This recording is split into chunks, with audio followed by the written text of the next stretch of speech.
안녕하세요. 블랙스톤 H입니다. 여러분, 성공적인 투자 하면 뭐가 떠오르세요?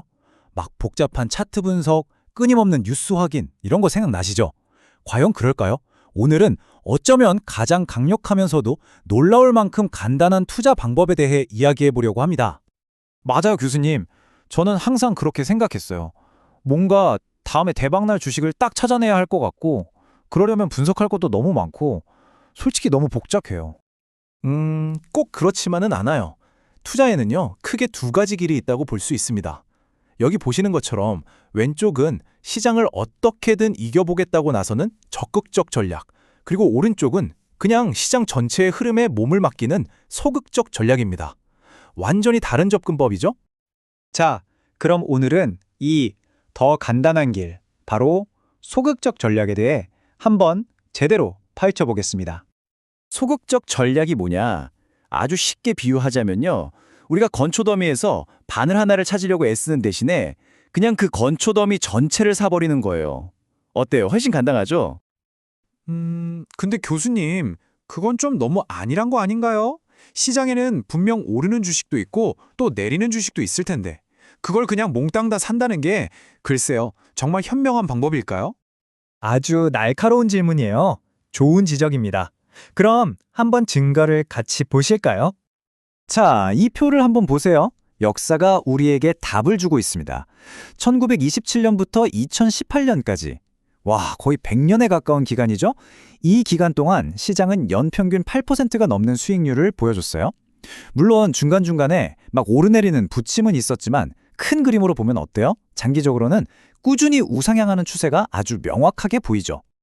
네, 바로 이겁니다. 이 인용문이 핵심을 딱 짚어주는데요. 우리가 아는 대공황 같은 정말 심각한 침체기에도 불구하고 주식시장은 결국에는 경제 성장을 반영해 왔다는 거예요. 중요한 건 뭐다? 단기적인 파도에 흔들리지 않고 꾸준히 그 자리를 지키는 겁니다. 와, 역사적 데이터는 정말 설득력이 있네요. 근데 문득 궁금한 게 그럼 이런 시장의 움직임을 좀 더 이론적으로, 뭐랄까 수학적으로 설명하는 그런 모델 같은 것도 있나요? 그러니까 투자자가 가야 할 가장 이상적인 길? 뭐 그런 게 정해져 있다는 뜻인가요? 바로 그겁니다. 물론이죠. 그걸 시각적으로 보여주는 게 바로 자본시장선, 영어로는 CML이라고 부르는 개념입니다. 이게 뭐냐면요. 말 그대로 최적의 포트폴리오를 만들기 위한 일종의 청사진이라고 생각하시면 돼요. 이 CML은 어떻게 그리냐면요. 아주 간단해요. 두 개의 점만 있으면 됩니다. 첫 번째 점은 보시다시피 완전히 안전한 자산, 예를 들면 정부 국채 같은 거죠. 그리고 두 번째 점은 바로 시장 전체를 담은 포트폴리오입니다. 이 두 개를 그냥 쭉 하고 선으로 이으면 끝이에요. 와, 갑자기 좀 머리 아픈 수식이 나왔네요. 기호들이 뭘 의미하는지는 잘 모르겠는데. 그래서 이 수식이 저희 같은 투자자한테 말해주려는 핵심 메시지가 대체 뭔가요? 하하하, 복잡해 보이지만 핵심은 아주 간단해요. 자, ERP, 이게 여러분이 기대할 수 있는 수익률이거든요. 이건 뭐랑 같냐면 RF, 즉 안전자산에서 나오는 기본 수익률에다가 시장 전체에 투자하는 위험을 감수하는 대가로 받는 추가 보상을 더한 값이라는 뜻이에요. 다시 말해서 위험을 감수하는 만큼 가장 효율적으로 보상을 받는 길을 이 수식과 선이 딱 보여주는 겁니다.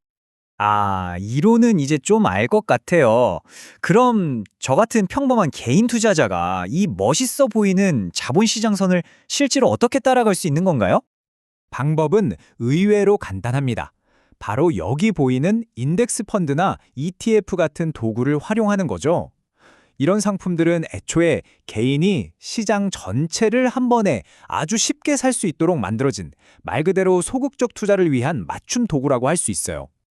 그런데 말이죠. 이 전략이 그토록 강력하고 효과적인 가장 결정적인 이유가 있어요. 그게 뭘까요? 바로 비용입니다.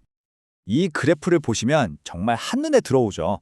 왼쪽에 액티브 펀드가 떼어가는 수수료, 그리고 오른쪽 소극적 인덱스 펀드의 수수료. 이 차이가 보이시나요?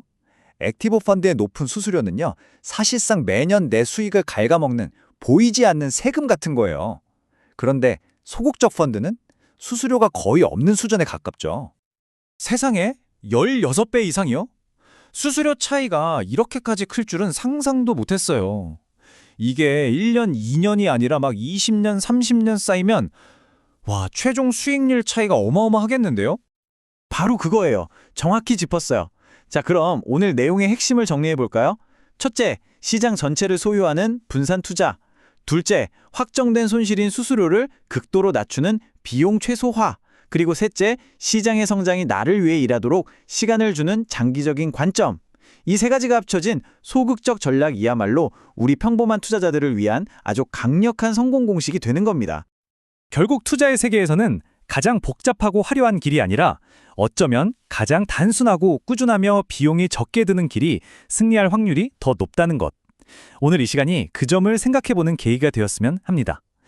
자, 그렇다면 여러분의 선택은 무엇이 될까요? 오늘 설명은 여기까지입니다. 들어주셔서 감사합니다.